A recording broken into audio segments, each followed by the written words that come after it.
Welcome to Her Wisdom Collective, a sanctuary for stories, truth, and transformation. I'm Lucy Ibarra. I am your host, and each week I sit down with women and others who are redefining what it means to grow, to heal, to speak up, and to take up space. This is a celebration of the messy, the magical, the bold, and the becoming. Here, no one is too loud, too sensitive, too ambitious, or too much.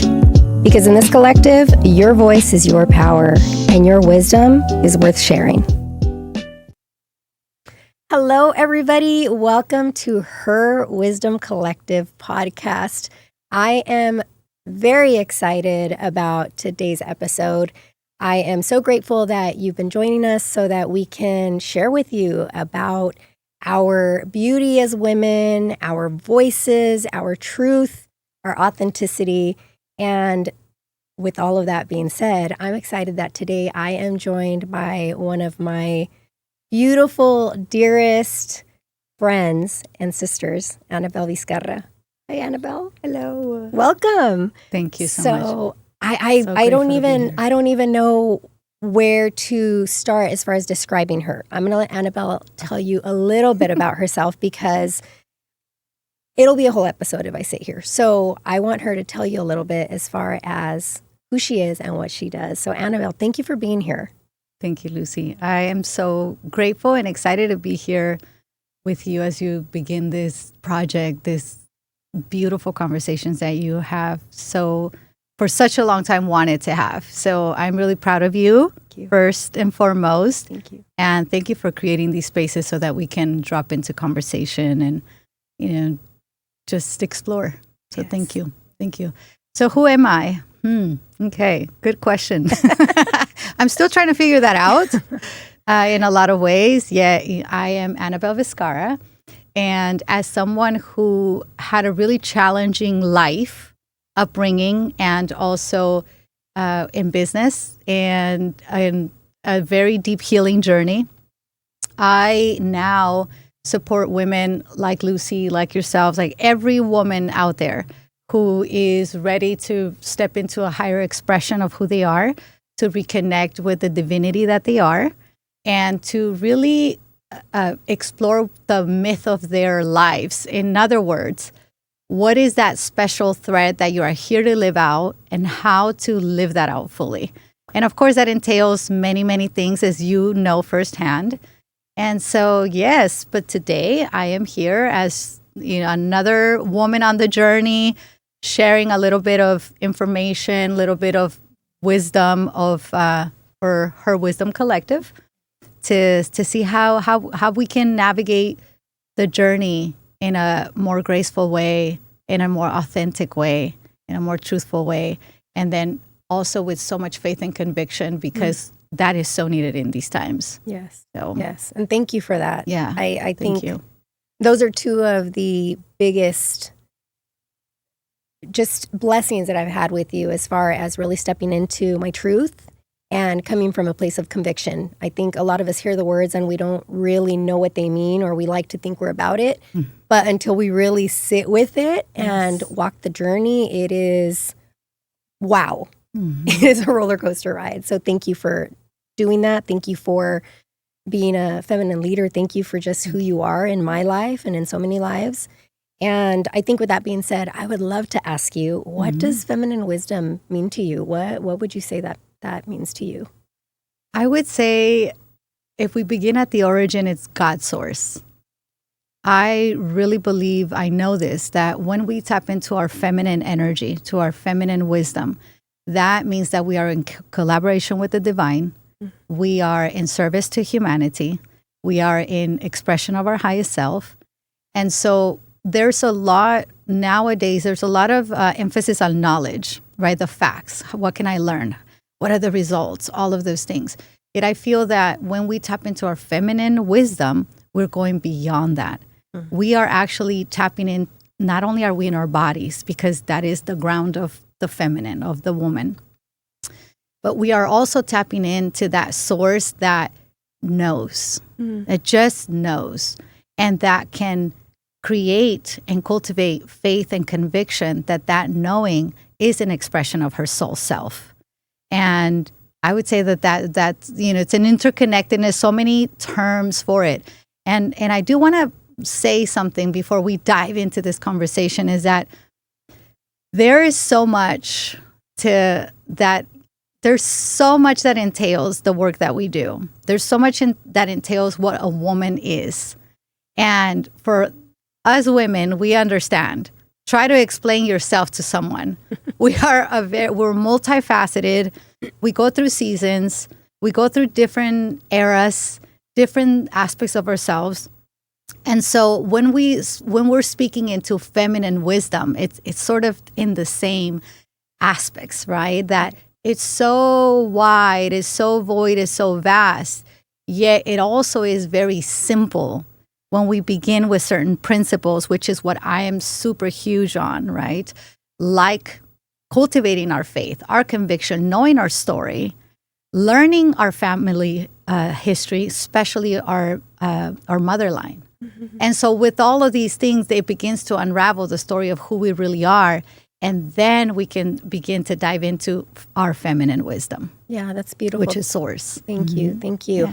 And, when we talk about source and tapping into our feminine wisdom, and I think at the forefront for me, one of the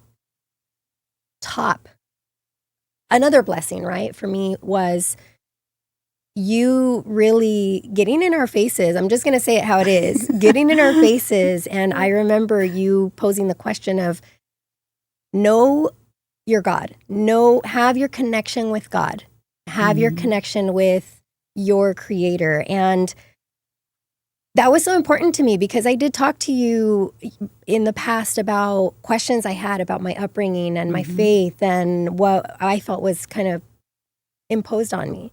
Yes. But I feel that through this work, you speak so beautifully and eloquently about our connection with God and prayer. Prayer is what I want to go into right now. Talk a little bit about what prayer is for you. I love what you've helped me figure out, but what's prayer for you and how do you use it? Yes, prayer is one of the foundational pieces of us really embodying who we are. I know prayer as a way of being able to, well, first, I want to say that we have to get to a place where we can suspend a little bit all the beliefs that we were brought up in. That is in religion, that is in all aspects of life. Because what I have found throughout my journey is that God is a very personal relationship. And that unless you know yourself and you ground yourself in that, you're not truly going to know your God. Because we are going to consistently be looking externally for someone to tell us what that God is, what that God does, what does God approve. And the truth is that so many of the stories that we are taught, and I say this as someone who studied many religions growing up, looking for God, and who also grew up Catholic, grew up Jehovah's Witness, grew up Mormon, grew up all these different aspects because I desire so much. I knew in me I needed to find what God was, who was God. And what I know now is that until I went to see who is Anabel, who is Anabel in this family, what is important to me, what are my values, that's when I really began to reveal the God inside of me. And so prayer for me is how we cultivate that relationship. When we sit down and pray, and I talk about this a lot, and I do get a little bit of kickback on this because I say, I don't pray like a beggar because I'm not a beggar. So I don't pray asking God for things in kind of like if it was my dad or my mom, like, Mom, I need $20. Can you give me $20? Please, please, please. Yes. I don't pray like that. I pray as I am designed to be, which is a vessel for God's work on this planet. And how does that unfold? I call forth that power. I call forth that power to move through me in whatever space I'm in.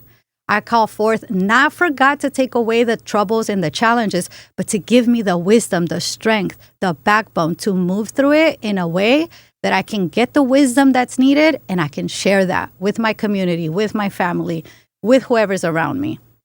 And when we pray in that way, what we are doing is we're recalibrating our biofield. And what our biofield is, our energetic field, our aura. It's been called many things. But what we are doing is that we're recalibrating that in a way that allows us to step into any space and to become the blessing, which is something that I say a lot, right? We become the blessing for that space. So many of us move in spaces, going to places, and we're hiding and we're hoping that someone's going to talk to us, that someone's going to approve, that someone's going to validate.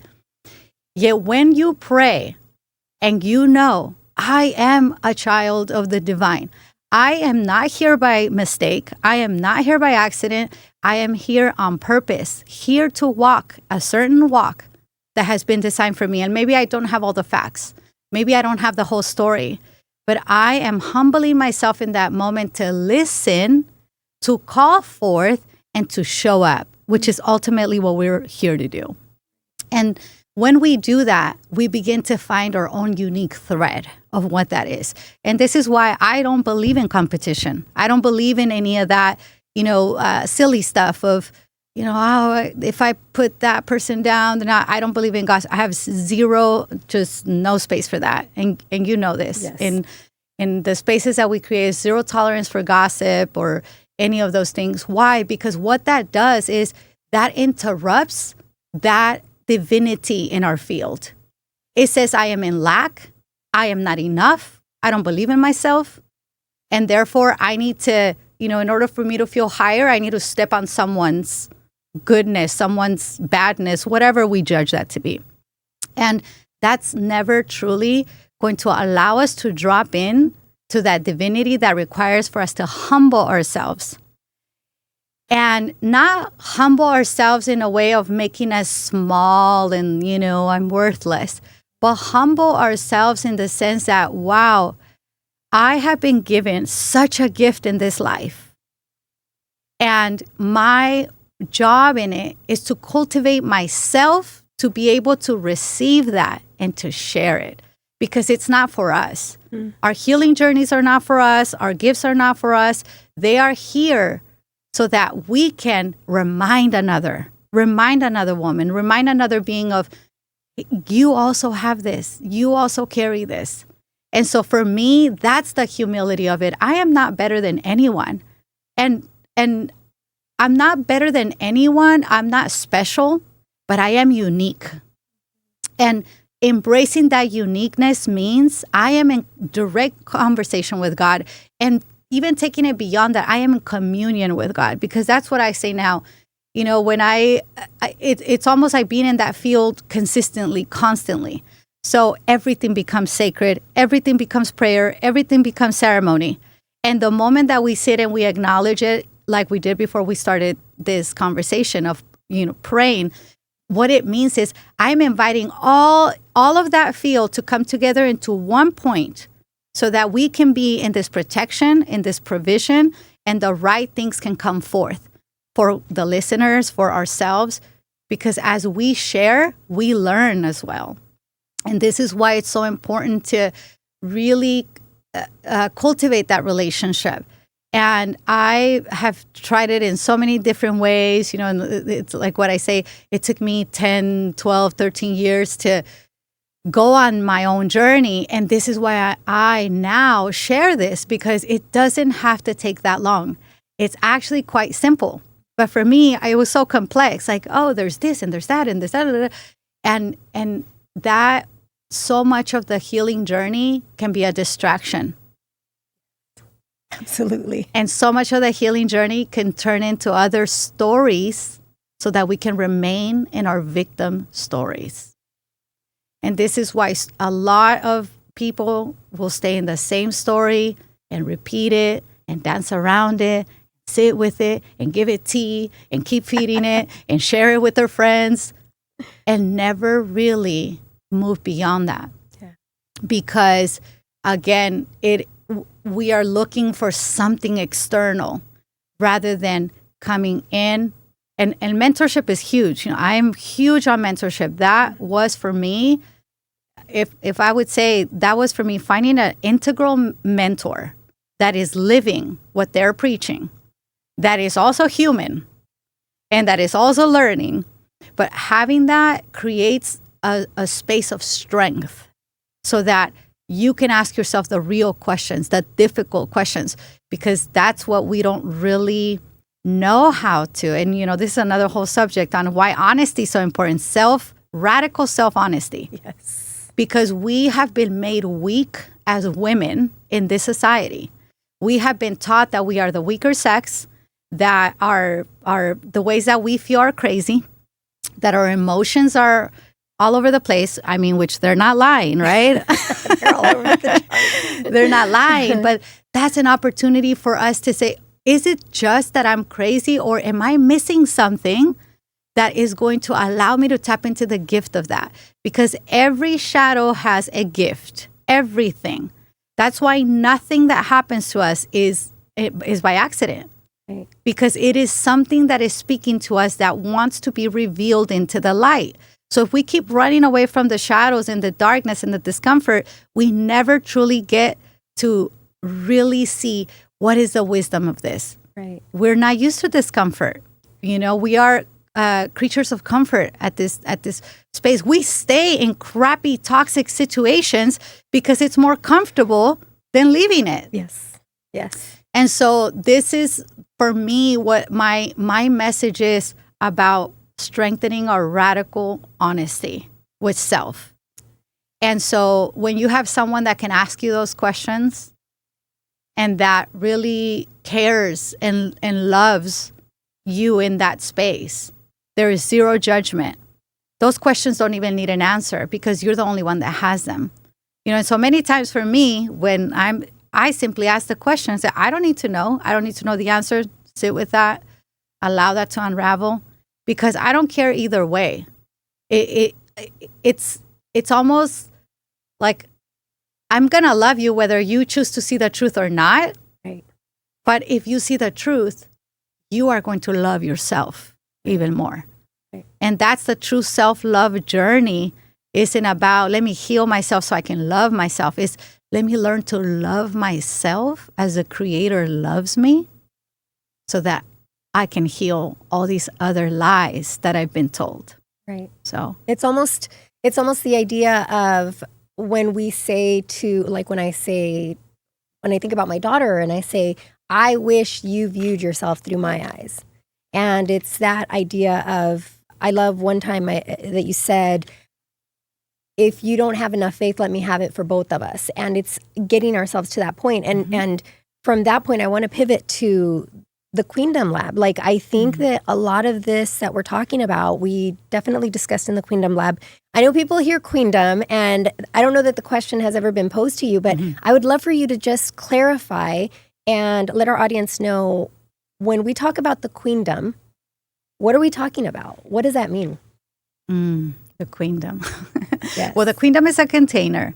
But why Queendom is an important word for me is that I feel that when we take this journey, we are redefining what sovereignty, royalty, queendom means in this world through the worldly eyes. Queendom is the feminine face of God. And that's something that in religion, it has been cut off. And this is not me just pulling this out of the air.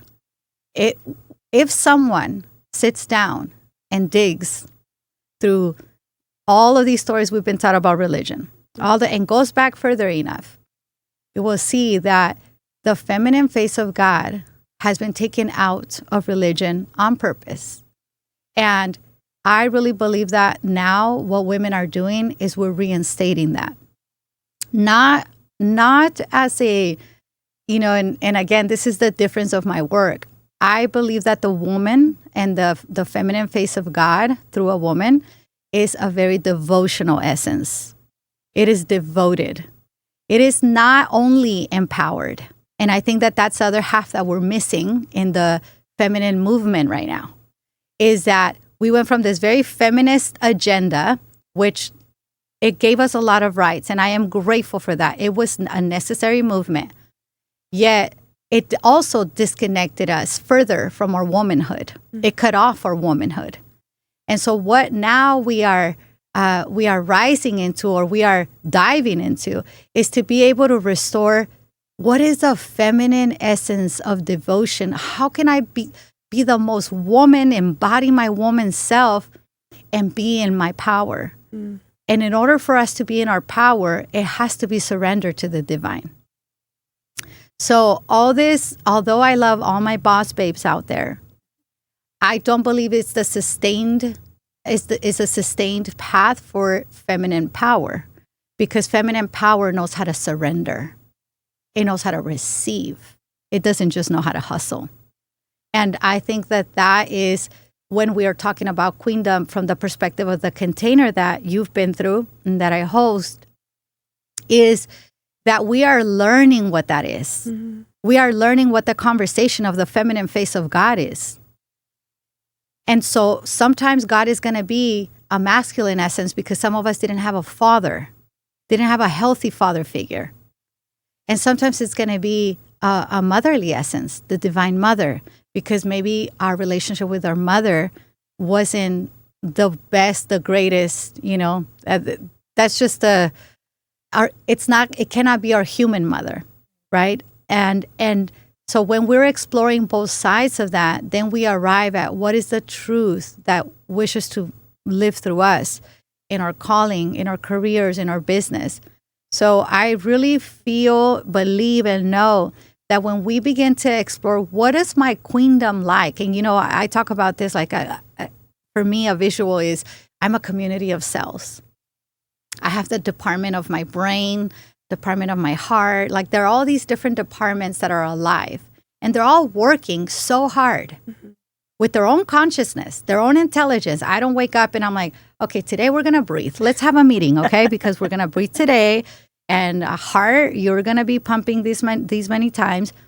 And that's that intelligence that is unseen, that there is a greater intelligence that we are not tapping into. And so when we restore our queendom, we begin to see that every aspect of our lives is godly, is divine, and requires devotion. Our business, our home, our children, our kitchens, all of these things, right? And I say sometimes, when I want to like poke a little, I say that, I do believe that women belong in the kitchen. And oh my goodness. Yeah, I believe that is why do women belong in the kitchen, is because the kitchen is what nourishes the home. It's a medicine cabinet. That's where our herbs are, all of our, different things. And also that the power of a woman who is in her divine center blesses that food. There's so many spiritual paths where you go to this guru and he gives you a blessing, right? Or he gives you like a bread or something that's been blessed. And this is, they call it darshan. And this is something that's been prayed over and it's divine. And when you eat it, you're taking in the essence and all of these things. And I feel that God is in such the simplest of places, that when we cook a meal, I know when I cook a meal, and I never cook upset, and my family knows that. I'm like, I don't want to get you sick, so I'm not going to cook today because I'm really mad. Energy, yes. And again, why? Because when I'm cooking and I am coming from that space, I'm blessing this food. I am saying, this is it. I'm taking all these elements, I'm alchemizing them, I'm making a soup, this magical brew that is going to heal, that I am allowing nature to come together, and I am adding all these ingredients, and I am now giving this to my family to heal.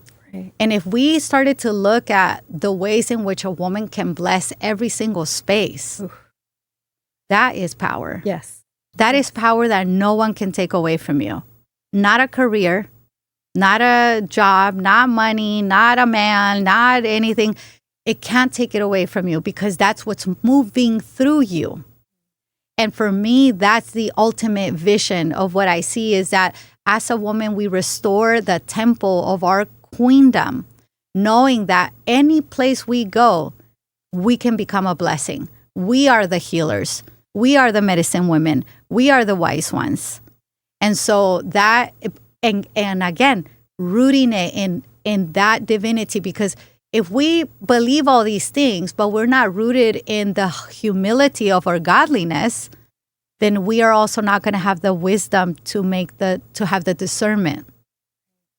And then we will believe it's us. It's directly me. Sometimes when people are like, Anabel, thank you so much. It's so amazing. Da da da da da. And I receive that. And I used to have a kind of a hard time because I'm like, well, it's not really me. Yet now I have learned that when I receive that, it's like food. It's like someone giving me food, sacred bread, is saying, here, and I have a little taste, and then I turn it back in and I say, thank you, God. Mm-hmm. Thank you, Divine Mother. Mm-hmm. Because I show up for this sacred bread. Mm-hmm. And so I really, so I don't believe that just like the bread is just the bread, because I love that bread too. I think we all do. But it's, yes, and it is. And why? Because it gives us options, and so, and again, I think in our family histories, so many of us have all these different stories around God, around money, around sex, around power, and we don't discuss these because, again, they're in a way taboo topics, or you either have to go all the way to another world of darkness to explore. Right. So I really feel that everything is sacred, giving its context, and when we can have these conversations, we learn more about one another and our own journeys. I think that one of the biggest things that I got in that aspect or in that realm is that our strength is in our softness. Absolutely. And I remember thinking to myself, being a single mom and a woman in mortgage and in this male dominant business, that I had to show up to the office just ready to turn green and rip my shirt off and turn into the Incredible Hulk, which is not like that's supposed to be, right? Yeah. And I've realized that even in my marriage, when I show up as in my softness, as that woman in the kitchen that wants to nourish my husband, that wants to nourish my family, the caregiver in my home, right? And I leave that energy at work, or I leave that energy outside, and I don't have to show up with that energy everywhere. Sometimes we have to get to that point. But I agree. I mean, I love that idea of our strength being in our softness when we show up, that because we look at that as weak because we saw our mothers or other women in our lineage absolutely go through that. So I'm not going to be that person. That's not going to be my story.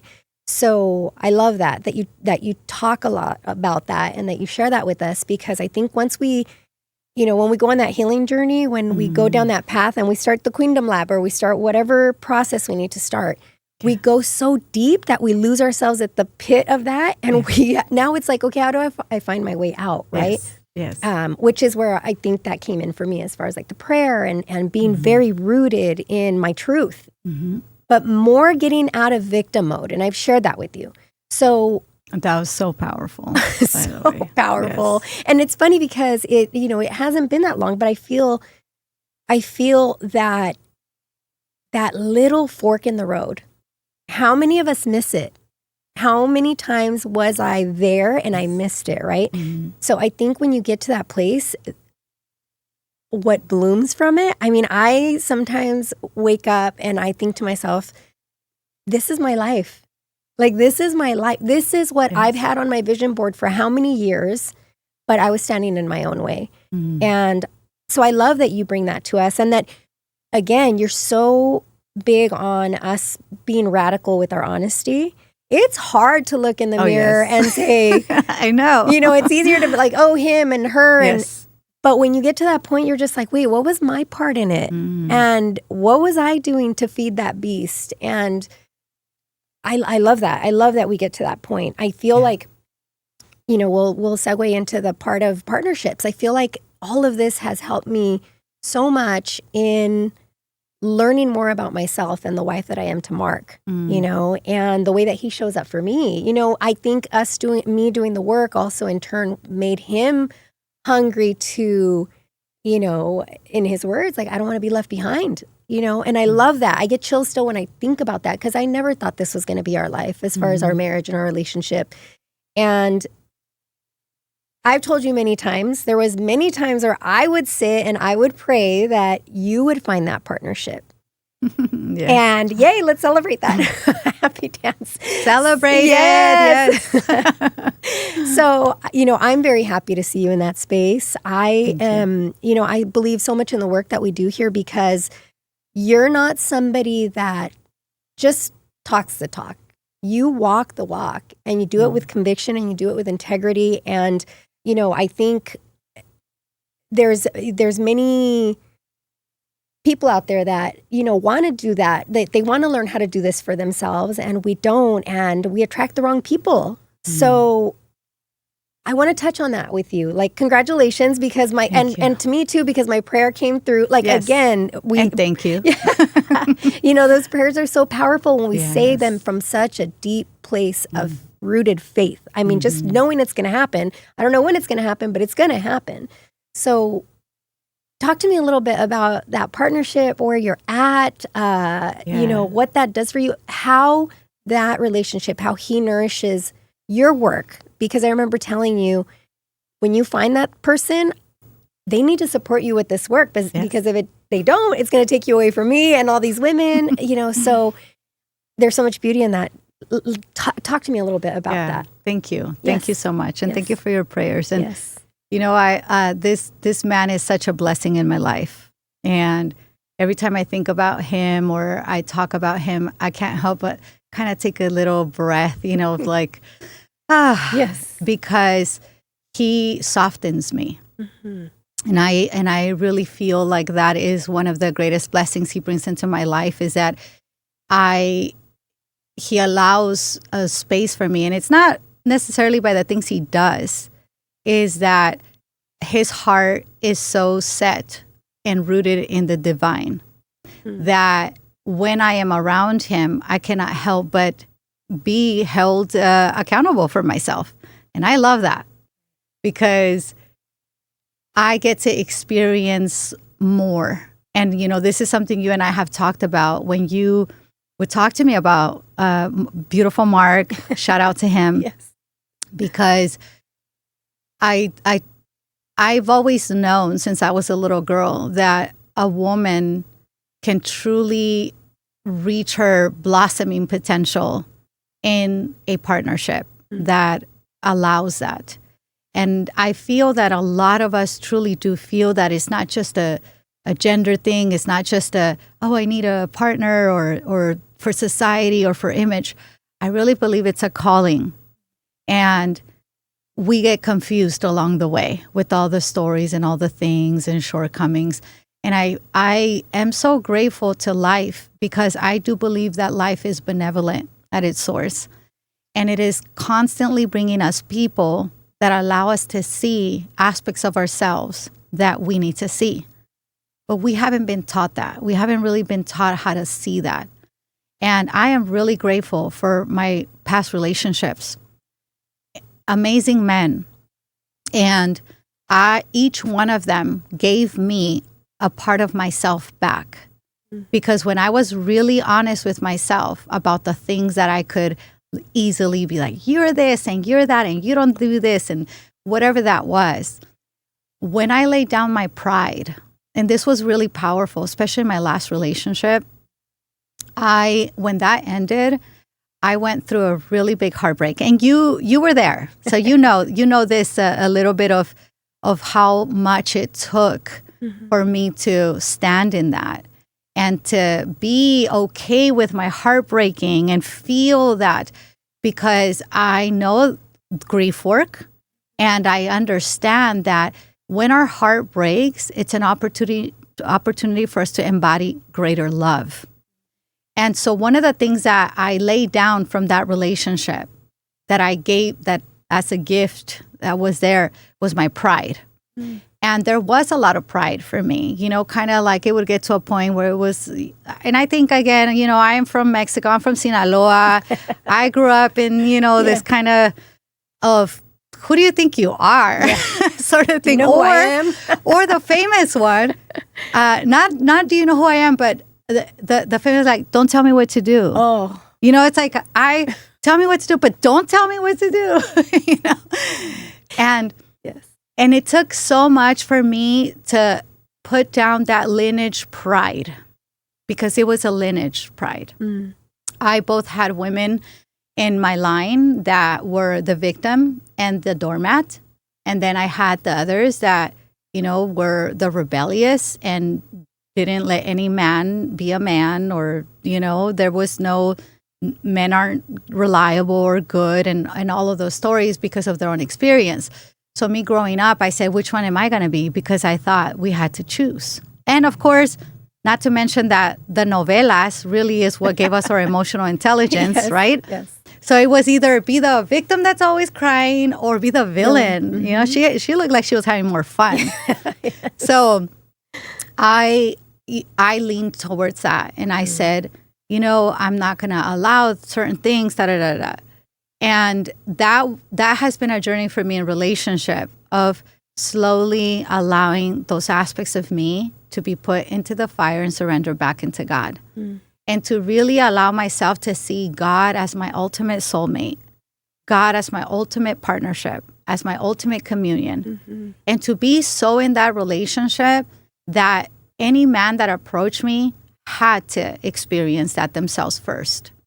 And I really believe that is what really shifted my field for myself, of going from what I think I want and what I should, and what do I deserve, and all these stories and this sandwich list of, he has to be this and that. Yes. To saying only God knows what is for me, not me. Yes. So when I am fully in that essence, then what is for me will show up for me. And then I get to practice discernment. I get to, I have this mantra after that last relationship of slow love is true love. Mm. And so there's no rush. When you get to know someone and they are for you, that unfolds in time. The reason why we like to rush and experience this like chemistry, crazy love is because we are so deep in it that by the time we open our eyes, all the red flags are around us and we miss them because we were in such a rush. Right. And so when we pray about it, when we take our time, when we get to know ourselves, we don't abandon ourselves. We don't turn into, let me prove I'm the woman for you so you can choose me. Let me show you how amazing I am. But then 2 years down the road, I'm going to take out my claws, and then you're going to see, because now you don't have a choice. Yeah, right. Right. And so then we get, we get upset. Like, wait, why you don't love me in all my fullness? Yeah. Well, you never revealed your fullness. Right. And so there's so much to that story. But what I will say is that I laid down my pride and I committed even more. I said, okay, God knows what is for me. I'm going to keep walking this walk, and without compromising that. And then my partner showed up, and showed up in such a divine way that I couldn't have orchestrated that. If I would have been in my mind, I would have missed this man. Mm. And this is what's so important, that so many times God brings to us what is for us, but because we don't have the eyes to see it, we miss it. Right. And we don't have the eyes to see it because we're caught up in what we think it is. And because we're in those stories, right? Yes. And so this man is allowing myself to go deeper into my relationship with God, my communion with God, my purpose, my calling. He's my greatest champion. Mm. When I see him and he gives me a hug, it just melts me. Yeah. And again, these are layers of vulnerability that we drop into, because that also comes up even now. It gets to a point where I'm like, is this real, or should I be more, whatever it is. But what it is, and what I have found, is that when a man can truly create that space, and Mark does this for you so beautifully, and he's been doing it. We just didn't have the eyes to see it. No. We had to open our eyes. But when a man can create that space for you, where he is also in service to his heart and in service to love, when he can create that, what happens is that we begin to drop in deeper to our softness, because our softness lived in our childhood. And somewhere along the lines, the stories and how we grew up, that child became hardened and became a warrior and became I have to do it myself and I'm responsible for this. And what the embodied, mature, beautiful man has the capacity to do is begin to help take away those layers and say, you know what? You could do it all, but you don't have to anymore. You know what? You could, do this and you can fight me. And sometimes I feel like a little girl.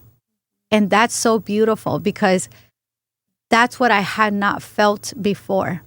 A space where I can feel like, I always say like I'm a boss, but I'm a baby. I'm someone's baby, right? Because when he is around me, I literally check out. It's the weirdest thing. I am like, you got this, right? Yeah. But what that does is it allows me to go deeper into my spiritual self and to gain insight from both of us. Right. And that is so beautiful because he trusts that space in me and I trust that space in him.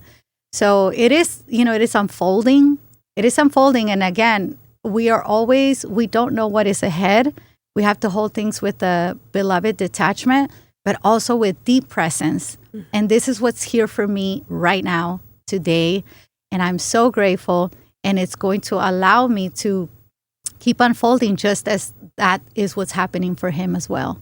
Right. So that's beautiful. Yeah. It's having that safe space. It's having, you hear where I can be myself. I can be a woman when I know that I'm in that safe space, to have that man by your side and know that I can go on a hike with Mark. I can go by myself and I'm like I'm nervous, Yes.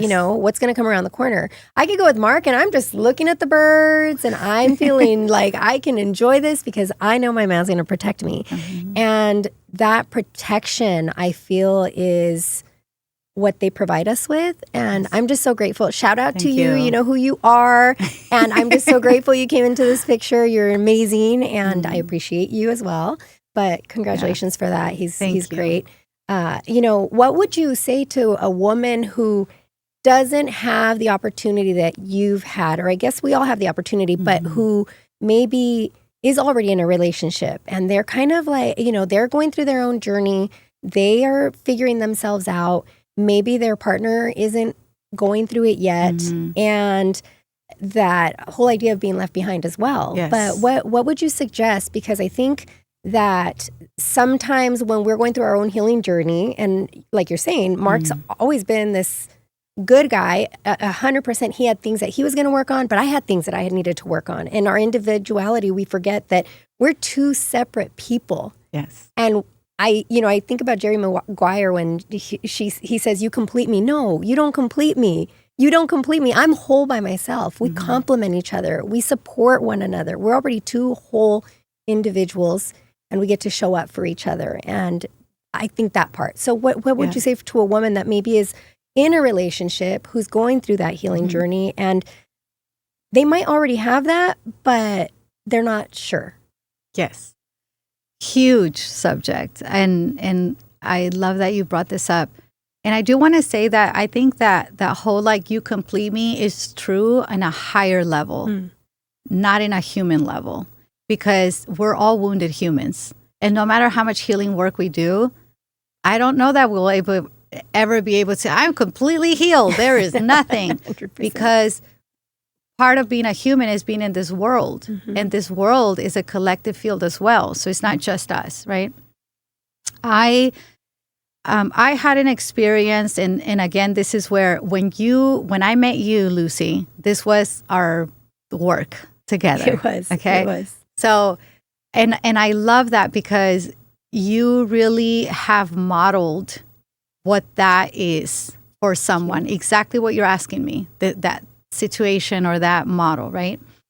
And in my own experience, I had a great relationship at one point that I didn't know that I had. Again, I didn't have the eyes to see it. And what I learned from that was that there are so many of us who begin our healing journey and our healing work. And the first thing we do when we're in a relationship is we turn to the side and we're like, oh, but you're not doing your work. But you need to do this. You need to do that. Why? Because as women, we innately want to make things better. So we innately sense what is better collectively in our homes, in our relationship.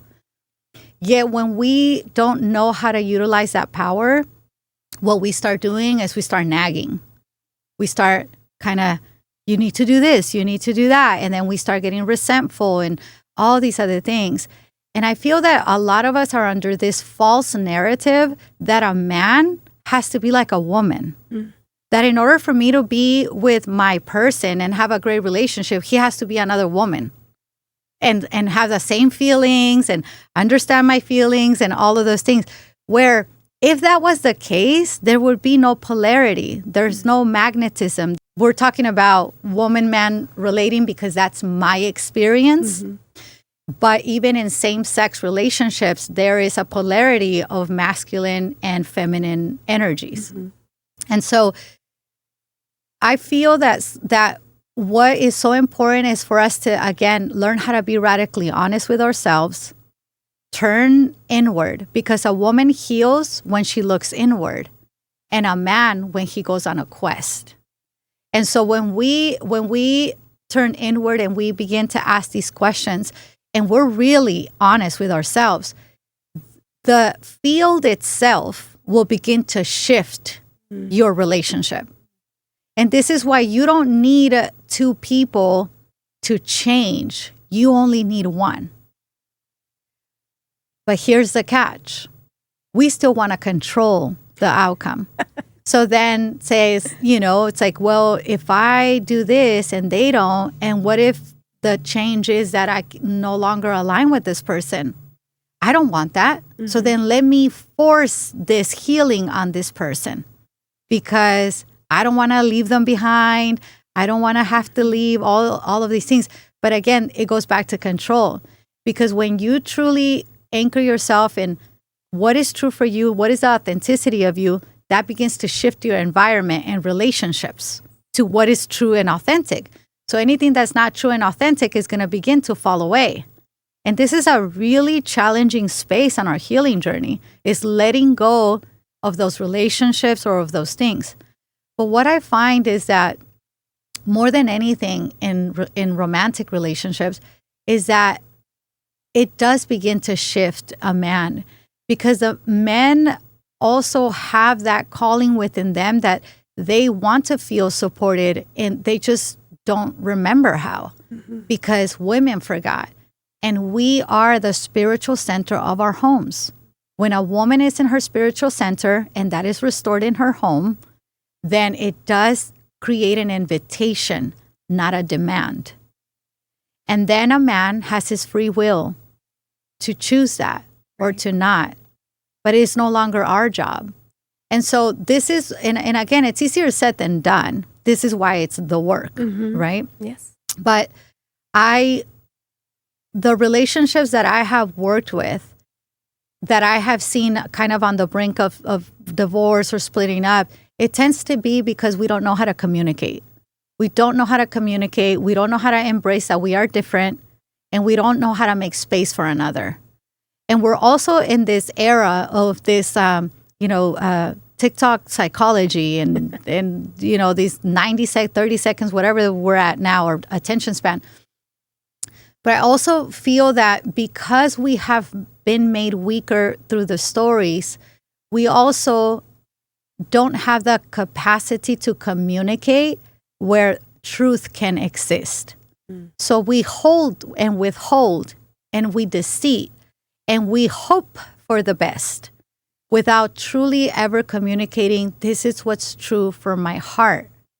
And so then when we get angry, we're like, this is my truth. But that's not necessarily your truth. That's your emotional upheaval and reaction. And when we don't have the emotional, not only intelligence, but the emotional literacy to be able to communicate that, that's where the breakdown happens. And I am a champion of relationships because I really do feel, for me, what's so huge about reinstating our own power as women is that our homes heal, because that's where we're birthing our children, raising our boys or girls, and they're coming out of these homes like we all did, wounded and fragmented. And we're choosing partners that are not healthy for our children.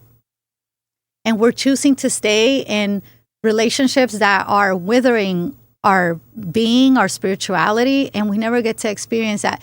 And I like to think of things in terms of generations, because I don't believe we do that enough. We think about like, okay, well, next year, 5 years, 10 years, all that. But we don't think about generationally, what are we creating? So now, I have 2 gorgeous little nieces. And I no longer think of my siblings, and, they don't like that. But now what is happening in my world is filtered through my nieces, because they're going to grow up. And that is creating generational legacy, because wealth is not just about money. It's not about the material. It's about the spiritual wealth that you are also creating, growing, and being able to pass down. Right. And so when a woman heals her center, her spiritual center, she returns to the wisdom of her womb and the prosperity of her God, then she can now become that fountain of living wisdom and wealth for her family, for her community. And again, this is where we're birthing all these projects. Like, you're a perfect example of that. You switched one story, and this was so freaking incredible. Yes. One little story that or one thing you were not able to see clearly, but when you saw it, it hurt. Didn't it hurt? Oh, it hurt. It was, it's all this like, oh my gosh, how could I not see it? It was so there. Yes. And you did the work to process and get through that. And what's come out of that? You have birthed such beautiful things. Mm. Not only yourself as a woman, as a grandmother, as a wife, as a mother, you're also birthing yourself as an author. You're birthing yourself now as a podcast host. All of these beautiful things that are coming through you that are allowing your wisdom and your wealth to share. Mm. Thank you. And that itself that's the aim. Because everything comes from there. Everything else is just tools on how to get to that place, right? And then from there, refinement, because it always keeps on giving. Yes. Yes. And with that, I think that for me, and I've shared this with you, the grief, I want to go into the grief work, because I feel like that is, I tell you that I found my sobriety through grief. I did not make the space to grieve my sister and her children. I did not make the space to grieve my parents. I did not make the space to grieve my divorce, to grieve just past relationships, right? And I think that people have that notion that grief is the loss of a loved one, when it can be so many things: a miscarriage, failed business, so many different things, right? And I think that the work that you do with that, I'd love for you to share a little bit on that, just because I think that was what made me step out of being in victim mode, like not giving that situation the power anymore and stepping out of that. And talk a little bit on the grief work and what it is that you do with that, what light you can shed on your grief work. So, like yourself, I feel that I came to the core of my healing journey and stories through grief. And that is why I have been a champion of grief work for the last 13 years. 13 years ago was the first time I held a grief workshop. Wow. I just saw that in my memories. Wow. And when I was 9 years old, my father passed away. He was murdered. And that was something that at 9 years old, I didn't know how to assimilate. I didn't know how to move through that. And so it remained buried for many, many years into my adulthood, and seeing how that played out in relationships, all of these different things. when I finally arrived at the heartbreak that took me to that grief, that was the gold. That was the gold. It wasn't easy. It was challenging. But then I began to see the ways in which all of these micro griefs, all of these things that throughout our lives we don't acknowledge and honor and surrender, we're carrying them. Because as women, we carry things. We have a womb. We carry children. We carry children on our hips. We carry them on our breast. We carry things. We carry memories. We carry responsibilities. We carry our families, all of these things. And you and I share a similar aspect of that, of being responsible for our families, going through deaths and, very significant deaths in our family. And what I realized was that was something that I was still carrying in my body. I was still carrying in my stories. And when I began to drop into that, that's where I began to alchemize all these different things, where truth could be revealed, where I wasn't afraid of the ugly. I wasn't afraid of being heartbroken, because this is a part of being a human. And this is what I feel, when I finally saw it, it was like, we are here to get our hearts broken. Yes. No one leaves this plane without their heart being broken. And so instead of trying to avoid heartbreak or pretend or hide it away, what we must learn is how to tend to the heartbreak so that it can bring forth more life. Yes. And that was like the secret for me. It was kind of like, wow, okay, I get it. Now, what do I do? And again, that's what really began that journey of acknowledging that grief is the deepest place that we will touch that will bring us to truth. Everything else is a journey to that. But at some point, every woman will have to sit and look at the losses of her life so that she can clear that. And, there's this beautiful book, Women Who Run with Wolves. And Dr. Clarissa Pinkola Estes is the author. And she works a lot with myth. And one of the things in her book that she talks about is this river of memory. And that when we go back down this river, we recollect aspects of ourselves that were left in this river. Mm. And that's how I see grief. I see grief as a journey, because it's not just a one-time thing. Is that when we go and we recollect these stories of the heartbreak that we could still be feeling, the loss of a relationship, it doesn't mean we want it back. It just means that we want to be free of the weight of it. And when we do that, we can uncover another aspects of our light, of ourselves.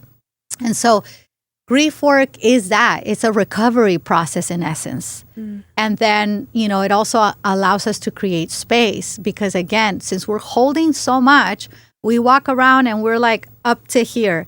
And then someone cuts us off. Someone doesn't agree with us. Someone doesn't like us. Our children don't do what they were supposed to do. And we blow up. And all that grief, all that sadness, all that heartbreak comes out in that moment. Mm. And that is us not having space. Or someone asks you, this happens all the time to me, where I'll ask someone like, how are you doing? And if I look at them in the eyes, it's like they can't hide, because they're so full that right away it's like, they're looking for someone, or they start to cry, or because so many of us are so full of all of these things and losses that we're carrying, the pain. And you've obviously been very faithful to the grief work, and you've gone to all of the workshops, actually. Missed a few, but yes, for the most part. And you can see, like, through your experience, that when women gather in this way, because women are not meant to grieve alone. Mm. This is something that we've invented in a way. It's like, I need to pretend everything's okay, and then I'll go in the bathroom and cry, or I'll be in my car and cry. But everybody must think that I have it together. I am so strong, because otherwise I'm considered weak. And that's going back to that circling to the softness, right?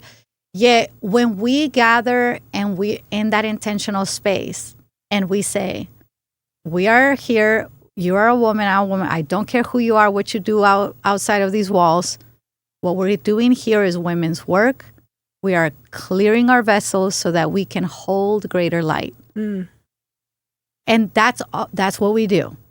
And then, and obviously through my experience, I've created a synthesis of different things that we're doing, a practice that we're doing that allows us to tap into those spaces in an efficient way.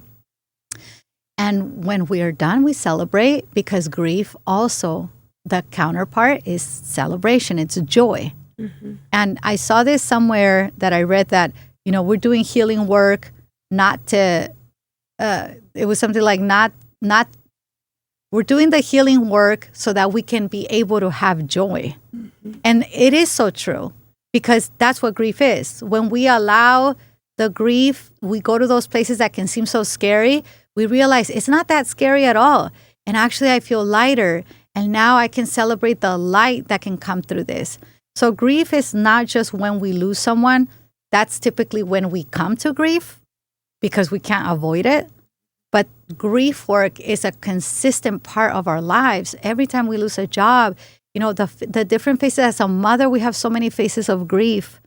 I have a 19-year-old. He's about to be 20. But every stage of him, I've had to grieve. When he was a little boy, when he went into his preteens, when he was a teenager, now that he's not in high school. So because it changes me, it changes what he needs from me. And so I've got to grieve and let go of seeing him in that way as well, so that I can create space so that he can grow into a man. Because as a single mom, and I'm sure there's single moms out there, I love you so much, because it is challenging. Being a mom is challenging. But when you're a single parent, you also have to play roles and worry about things that play into how we raise boys, specifically boys. And I saw this in myself, and I see this in a lot of women, that we raise these boys and then we're mad about why there's no good men that we're dating. And I always say, well, who raised these boys, right? And typically it will be fragmented homes, or mothers who are projecting the partner role onto this boy. And I'm telling you, because I did it. I experienced it and I saw it. I said, if I keep doing this to my son, now, I'm making him responsible for my emotional life, and I'm wanting to do everything so he could have a better life. And I'm your mom and dad. I don't believe that a woman could ever, ever, ever replace the man's role in a boy's life. Agreed. I don't believe we can show them how to be men, because we don't know how. Right. All we can do is be women. And so there's so many different things. And again, I had to grieve that. I had to sit down and say, wow, today was the last day I will drive my son to high school. That is a thing. Yes. Today is the day that my son leaves for college. Today's the day he just recently went on a out of the country trip. I saw that. Oh my God, good Lord. I was so like, yeah, this is so good for you. It's so exciting. This is what I want, right? This is what I want. And then, once he walked in to check in, my heart, and I cried all the way home. Yeah. But not because I'm going to hold him back, but because I can grieve that, wow, there's a little bit more distance from him. And, my niece was just born. You can interrupt me as well whenever you want, because it is coming through, y'all. My niece was just born, and I was speaking to my sister-in-law and about her belly now, like there's a void there, and her saying like, oh, I feel like I kind of miss her inside, kicking, and I said, yeah, because now there's a void, and that's important to grieve, because now this child that is formed within our bodies, the first birthing is the first step they take away from us. Oh, Yeah. yes. And this is the mother journey, is that every phase of change takes them further away from us. But as a mother, that's what we want, because our children are for the world. They're not for us. Right. We're not raising children for me. I'm not raising my boy for me. I'm raising him for the world. So as a mother, I am contributing in how he will be shaped to be in the world. And again, but it still hurts. It's still a journey of grief, Yes. I love that you touched on all this, because after the grief, we were going to talk about parenting, but we've covered it. We're wrapping it up, but I wanted to take a quick minute to acknowledge Mark made a comment to me as we were talking about the podcast. And he said, how does Anabel, and I've asked you this question, I think twice before, so it was so funny that he asked it, but he said, how does Anabel do it to have these grief workshops and be so stoic? Because he recalls during your conversation with him about his mom, that he was obviously going through his moments of losing his mom and sharing that with you. And he said,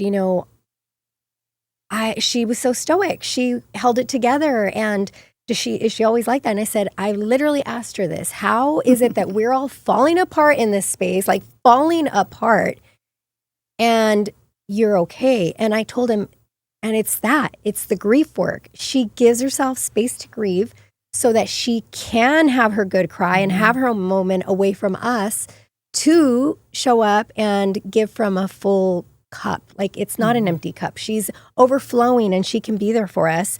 So we can fall apart now. And then when I go there and I do that, that's when I get to come and show up for you and show up for your family and show up for our kids, because I've made space in that grief work to release all of that.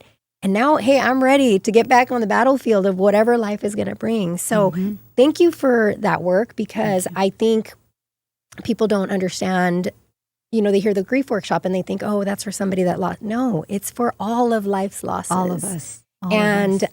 So thank you for that. My husband and I obviously are so grateful for who you are in our lives. I know that you've pulled us out of some stuff, me individually a lot more, and, for him as well. So we just are so grateful for how you show up for us and the woman that you are, for the partner that you have, because if it wasn't him, I don't know that you'd be sitting here with me right now. But I'm very grateful for you, Anabel, and just thank you. Thank you for the journey. And I don't know if you have any closing thoughts. Thank you.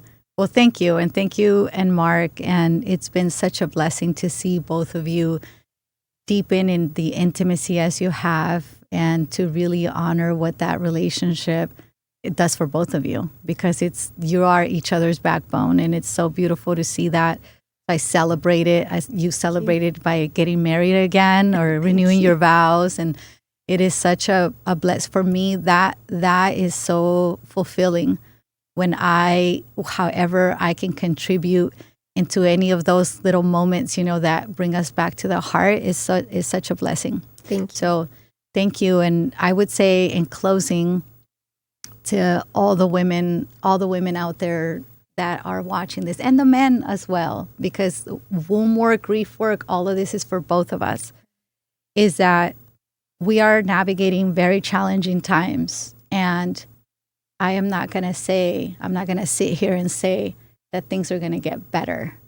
But what I will say is that we can get better. And that's what's going to make the difference in how we show up in our leadership, in our homes, and for ourselves. So whatever that next step is for you, I invite you to take it. Take the risk, because now is the time. Take the risk. Be afraid and do it anyway. Don't wait until everything's perfect and you feel, oh, now I'm not afraid. We're not going to get there.